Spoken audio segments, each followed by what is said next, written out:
for this for the complete comprehension of this topic, because this is actually very difficult topic, and I am trying to make it simpler for you, and I am trying to make it understandable for you. That's why, but I would rather suggest you that please go for the complete comprehension and read the topol. Okay, so now we will discuss the MR. MR, obviously, what is the MR? MR, there is any like ischemia, the ischemia of leaflets causes what? MR. So MR is causes again cardiogenic shock, because of MR a large amount of the blood goes to the LA, which increases the pressure in the pulmonary veins and causes flash pulmonary edema. Actually, the large amount of blood which regurgitates from LV to LA causes what? Increased pressure in the pulmonary veins and causes what? Flash edema. Okay, got it? So actually acute MR is very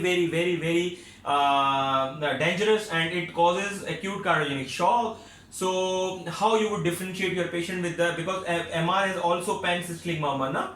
So most of the time you won't get murmur in the acute situations. What are the reason to not get the murmur on examination with the acute MR is actually poor cardiac output, because there would not be and one is a poor cardiac output. Second, the large blood which goes to LA actually equalizes the pressure between LA and the LV. That's why it won't create a gradient. When it would not create a gradient, it will not give you the murmur. So murmur is actually nothing but the difference between the pressure of the two chambers. If the two chambers equalizes or their pressure would be equilibrates because of any reasons, then these chambers would not give you the murmur. That's why you will not hear the murmur of acute MR.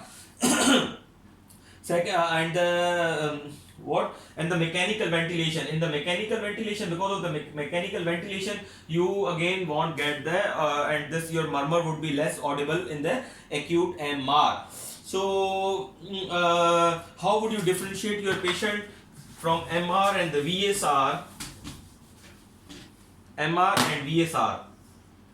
This is VSR and MR. Now your patient has come to ER with the pancyclic murmur. Now you have to differentiate from VSR to MR. So mind it that MR is most common in inferior posterior MI, because mitral valve has two leaflets, posterior medial and anterior lateral. So the posterior medial leaflet is only a single supply from RCA, basically RCA or left circumflex from PDA. PDA actually supplies the posterior medial leaflet of the mitral valve. So because of the single supply, this leaflet, posterior medial leaflet, is very prone to develop the ischemia. And but the anterior lateral supply, anterior lateral leaflet gets its supply from anterior and left circumflex artery. That's why it won't get ischemic easily. That's why you need to think about it, that if your patient has inferior posterior MI, then you need to think about obviously MR, but VSR has equal prevalence with the anterior MI and the inferior wall MI in the inferior MIs. Okay. And the second thing is obviously location of the murmur. In the VSR you would get the parasternal, and here in MR you would get the apical murmur. Here you would get the parasternal murmur. So the intensity of the murmur, obviously the intensity of the murmur would be loud, okay, would be loud, and here would be the scanty or like blunting type of murmur, less audible murmur. You would have the left murmur. So the thrill would be present in 50% of the patient with VSR, but here plus minus, you may get thrill, you would not get the thrill. The most important thing is that VSR, the patient of the VSR would not be in flash edema, and can lie flat. If your patient is lying flat with pulmonary edema, or like we have pulmonary rails on the basis of the lungs, then obviously your patient has VSR most of the time, like most probably your patient has VSR. But if your patient has a flash edema with pancyclic murmur, then probably your patient has what? Your patient has MR. So on cath now, on cath you would have this large V waves. In pulmonary catheter wave pressure waves, you would have the large V waves because of MR. Okay, because of MR you would have the large V waves, and an O2 step up, which we have discussed earlier. O2 step up would be absent, and here the O2 step up would always be present in VSR. Okay, and there would be no V waves. There might would have a V waves sometimes, but most of the time V waves would be absent with the VSR, but you would have to get the V waves on MR. Why would you would get the V waves on MR? Because of, like, you would get the V waves. Okay, we will discuss this JVP, like JVP in the pulmonary catheter wave pressure in the right heart cath in the separate section, because it is a large discussion to discuss A wave, X, and then V, then the Y descent and the V waves. Okay, so I think it's better to discuss it later on. Right now, you just remember that you would get the large V waves in acute myocardial in the acute MR in secondary to ST elevation MR, because I don't just want to make you confuse more over it, because this is a very different type of discussion, and I actually I have to make you understand about it, about the JVP pulsation and the pulmonary catheter wave pulsation in the left atrium. That's why. So for right now we will just stick to our topic. Okay, we have discussed this MR. Now what in MR, what is the therapy of MR? Obviously the absolute therapy is obviously surgical. If your patient has a MR secondary to ischemia, then obviously you need to go for the surgical, but till that you need to decrease again afterload. Why? Because if you want that blood should go from LV to body, then you need and you actually want to decrease the regurgitation from LV to LA, then you need to decrease the pressure here, decrease the afterload reduction, that LV would not have to more work, like LV would easily send blood towards from left ventricular to, like, your heart has easily, like your heart has to work less to send the blood from LV to body, because if your afterload would be increases, if your arteries would be constricted, then your heart has to work more to push the blood into the body. That's why the regurgitation fraction or the regurgitation from LV to LA would be increased. That's why you need to decrease this afterload reduction. That's why for decreasing the afterload reduction, again you have ACE inhibitors, nitrates, IABP, and then obviously surgical closure. Then you will do this, your surgical closure. So what else you can do for your patient? You have other options as well, ECMO and all these things, which we will discuss inshallah in cardiogenic shock. The other therapies or the like devices to use in the cardiogenic shock. Right now you just understand pathophysiology and the major things about this complications of MI. Now we will discuss here the free wall ruptures, ventricular free wall ruptures. So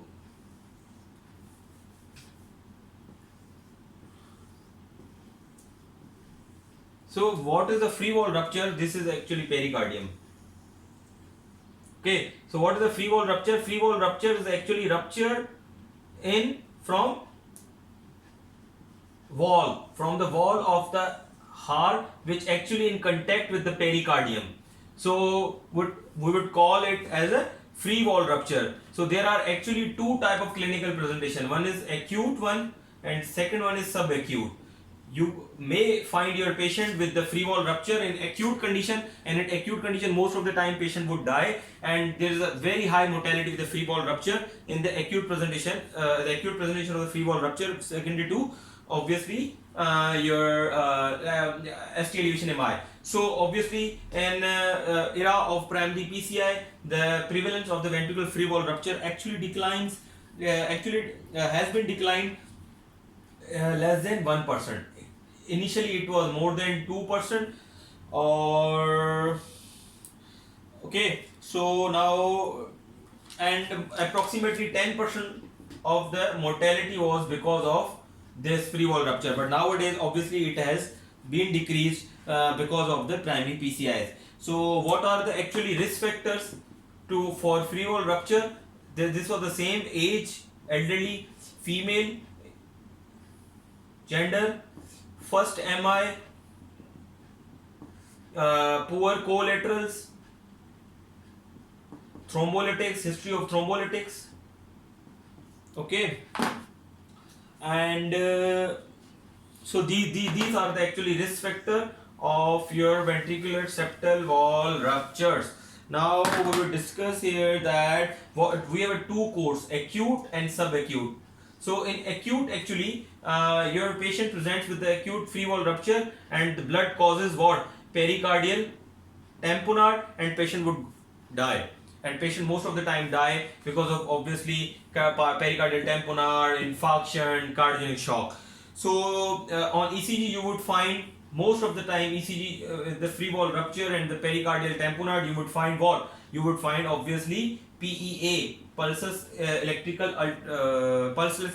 activity. Okay, and you would get all the signs of pericardial fusion or pericardial tamponade with the free wall rupture on echocardiography. And obviously transthoracic echocardiography is the choice of the modality of choice to diagnose this free wall rupture. So in the subacute course, actually what happens that after free wall rupture there would be a thin layer of coagulum or clotting blood, which actually causes the contained rupture.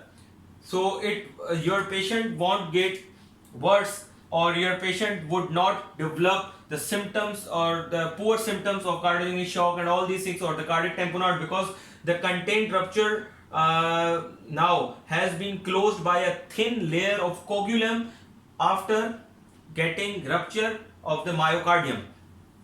So now we will discuss. Obviously there is a two courses here, as we discussed that about this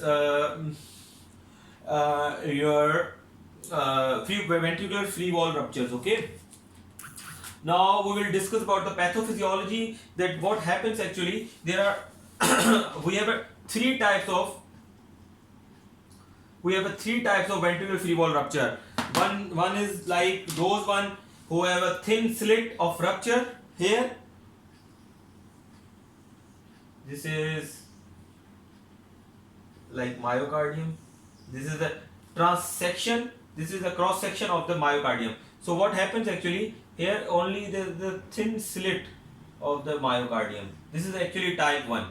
When you would have a thin slit of the rupture in the myocardium, then you would say that that is a type 1 of free wall rupture. Second, you have some sort of bigger,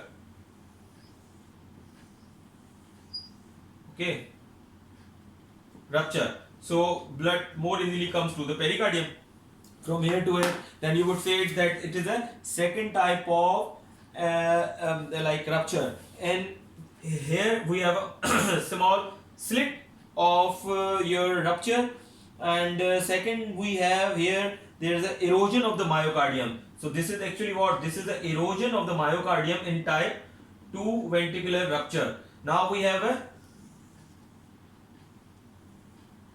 type 3. In type 3 we have a narrow neck but broader your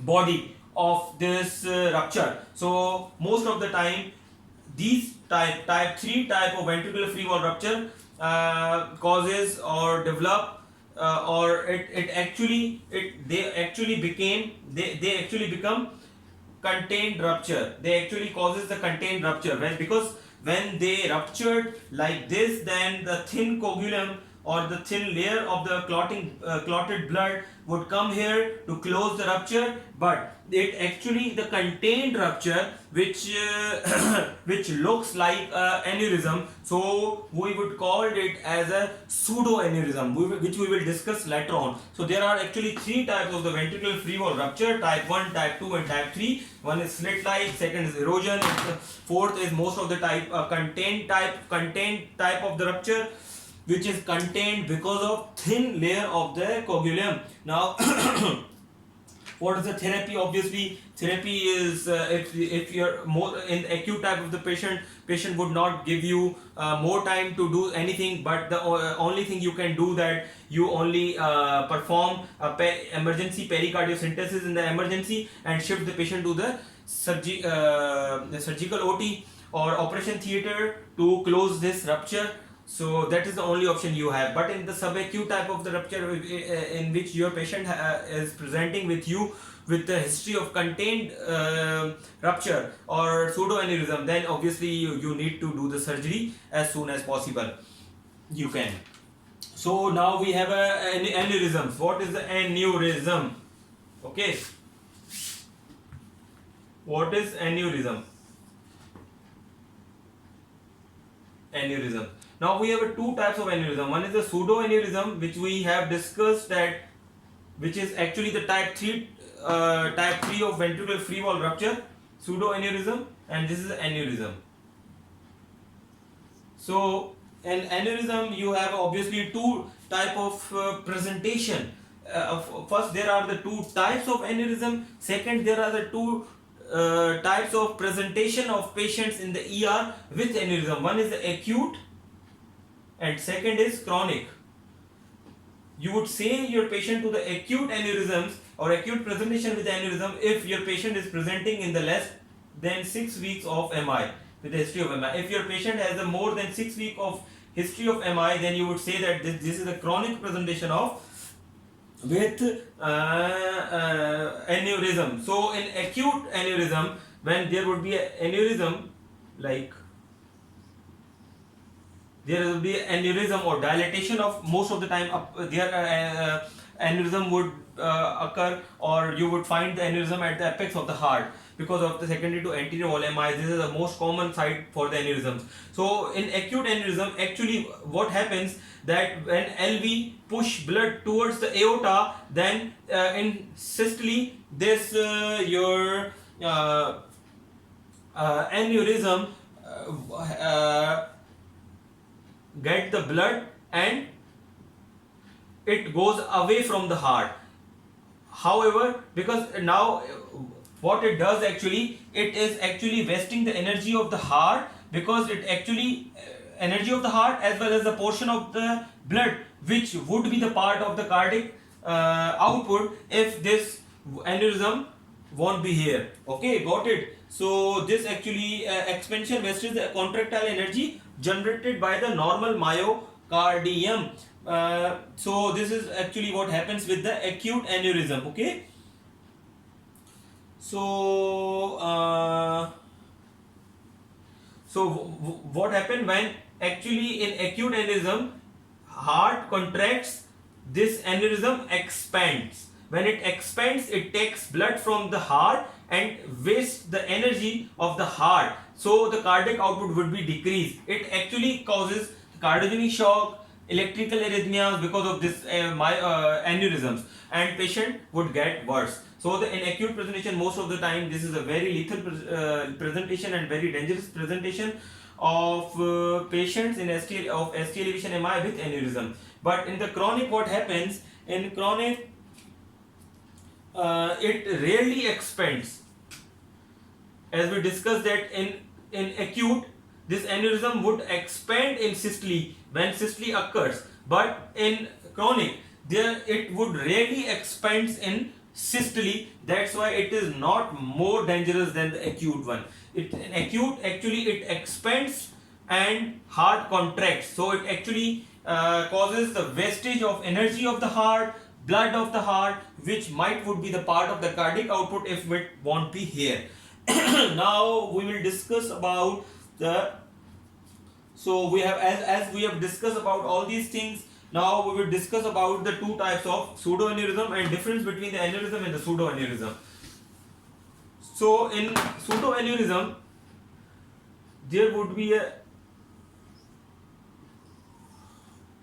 in pseudoaneurysm what happens actually, when the diameter of the neck, would be less than 50% of the body of aneurysm. When the, it is very important to understand that difference between the pseudoaneurysm and the aneurysm on echo is actually when the dia of the neck of the aneurysm is less than 50%, then the body of this your aneurysm, it means most of the time this is pseudoaneurysm. Okay, so now what we have to do that